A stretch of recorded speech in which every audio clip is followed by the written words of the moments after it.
Hello again guys and welcome back to the channel. I am always on the lookout for better audio solutions for making videos for this channel. I've used a variety of wired and wireless microphones over the years with a varying amount of success. I'm actually currently using a Tascam DR60D Mark II digital audio recorder pumping into my camera with a wired dynamic microphone, a Behringer something microphone overhead. Really cheap dynamic microphone, but it does get the job done. But I would really prefer to be able to use wireless microphones, or at least to have a secondary audio source. So if one gets messed up, like this one has many times in the past, I could have something to swap out for. So I've tried wireless lavalier mics in the past, and again, varying degrees of success. But apparently Rode has really knocked this one out of the park, so I thought I had to give it a shot. This is the Rode Wireless Go microphone system. Now the cool thing about this setup here, a few things. One, you can see these are two really small packs. One goes on the camera, one goes on your person. It does have a plug on it where you can plug in a lavalier microphone, but you don't have to. It actually comes with a built-in microphone on it. It comes with a couple of wind screens that you can clip onto it. They both have built-in rechargeable batteries, and I think you can even keep them plugged in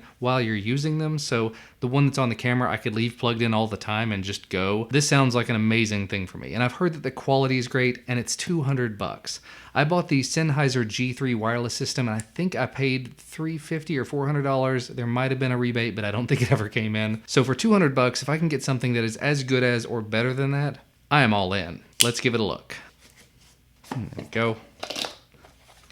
There's your quick start guide. You can see you have a transmitter and a receiver. The transmitter does have a little LCD screen on it. Actually, I think it might even be an OLED screen with a 3.5mm output, USB-C for power input, and then the transmitter that you wear has a couple of status LEDs and power LEDs, the microphone built into it, USB-C for power, and a 3.5mm plug. Some quick diagrams on here for how you can actually get it set up and going. Hold the button on it for 3 seconds on each one. They should automatically pair with each other. These are 1-to-1, so if you want to have multiples of these set up, you're going to have to buy multiple systems and have multiple places to hook them up. But there they are. Let me see if I can get them out of the box. Pull the whole thing out. There's a USB-C to full-size USB cable. Oh, and a second USB-C to full-size USB cable. You'd think they would do one of each. USB-C to USB-C and USB-C to full-size USB-A. That's just me being picky. Then they both have clips on the back of them, so you can just slide them off like this, but you do have to take everything out to do that. Here are the two dead cat, dead mouse, whatever you want to call them, little tiny wind mufflers. I've heard mixed opinions of these actually, because you can probably see it there. They have a little clip on the back of them that you can clip onto it, and they do have some squishiness to them, but apparently that clip doesn't stick particularly well. So this is the microphone on the top of the transmitter. If I go ahead and pop this in here, yeah, it's in there. Well, it was kind of in there. It doesn't give you a click or anything, at least not in my very limited experience here, but it's in there, and I can kind of hold it up by that, so that's probably going to be fine for me, but I think once you put it on your clothes and you start wiggling it around, it's going to come off pretty easily. We shall see. You get some silica gel, don't eat that, an SC2 cable, I just see that on the packaging, TRS to TRS, your regulatory and safety information, and a handy-dandy little carrying pouch with lots of Velcro that both of these should fit in appropriately. And that's really about it. It's a small system, there's not a whole lot to it, a couple of pieces and parts, but here's the transmitter and receiver. Let's take these plastic bits off. I'm sure this is going to get scratched up immediately, but you just got to take that plastic off sometimes. There you go, much better. And they are very glossy. So if you're going to be using these, probably don't put them on the outside of your clothing. Put them on the inside, because that glossy bit is going to get scratched up and it's going to reflect a lot in your videos. And looking around the outside, this is the receiver, USB-C, 3.5mm. There's a DB button. I think that's a DB pad button. Not sure what that button does. I don't have a real manual that came with it or anything, but I think it's a linking button. Power button on the other end, and a clip. The nice thing about this clip is it can actually double as a cold shoe mount. So I can mount this onto the camera just by sliding it into the cold shoe if you have a camera that has a cold shoe mount. On the other one, you get a couple of status LEDs up here, battery and link, the microphone, of course, the 3.5mm if you want to plug in a lavalier microphone, USB-C on the side, power button on the bottom, nothing on this side, and the clip on the back to clip onto your clothing, kind of like so if I wanted to clip this one on, although my buttons are too close together, so I can't clip this on and have all of my buttons done. But I've seen people wearing t-shirts and clipping this like up at their neck level and still getting amazing audio. So let's go ahead and turn these on. We'll hold the power button on each for 3 seconds. So it says wireless go on the little screen, and the blue LEDs up here turned on. You can already see on this screen It says the transmitter battery is pretty low. The receiver is pretty high though. There's the volume level down there, so I can tap this and it turns it up. Tap it again, it goes all the way down, middle, up. So there are 3 volume levels, and this would presumably be signal strength, and this other button doesn't do anything by default, but I'm guessing if they lose link for some reason, you could use that to help relink them. And I think without any further ado, it's time for a quick test, and we'll do follow-up tests at a later time when I can go outside and actually like walk a distance away. I have seen these have excellent range. It's like 60 or 70 meters, so like 180 to 200 feet away. So let's give them a quick shot. And so here we are just a couple of minutes later. I went ahead and hooked the Rode Wireless Go system into my Tascam DR60D.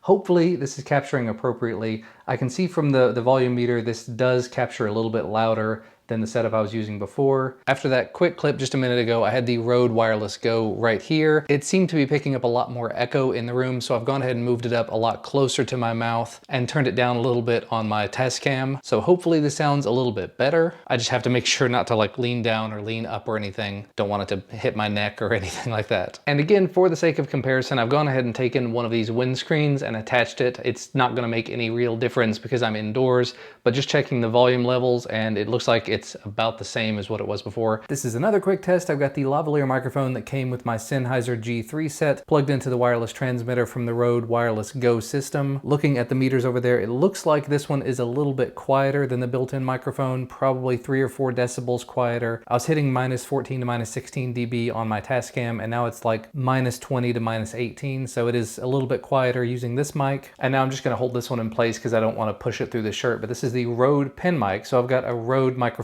with a Rode Wireless Go. It looks to me like this one is about on par with what the Rode Wireless Go was on its own. Hopefully there's not too much noise. I'm again just holding this by hand. Normally it would be clipped through the shirt so you wouldn't see it at all except for this little dot. But this is just another quick test of the Rode Wireless Go using a Rode lavalier microphone, the Rode pen mic. And we're back. I decided to give this a quick test using the Sony RX0 Mark II. Tiny little B-roll type camera. I haven't actually made a video about it yet, but I've been meaning to. But anyway, I wanted to see how it sounded, how it compared. So I'm not using anything right now, just have the internal microphone. And now I've gone ahead and plugged in the Rode Wireless Go. It has 3 different volume settings, and I've got it on the second of the 3. This thing is ridiculously loud. I've got the camera set to 5, whereas before it was set to 26. So I was able to take it down to almost nothing, and it still looks like I'm clipping in the camera. So we'll just have to see how this sounds and how it compares to the RX0 Mark II's normal sound. As for this furry little windscreen, it seems to do the job really well, but it doesn't stay on there particularly well, as I said earlier.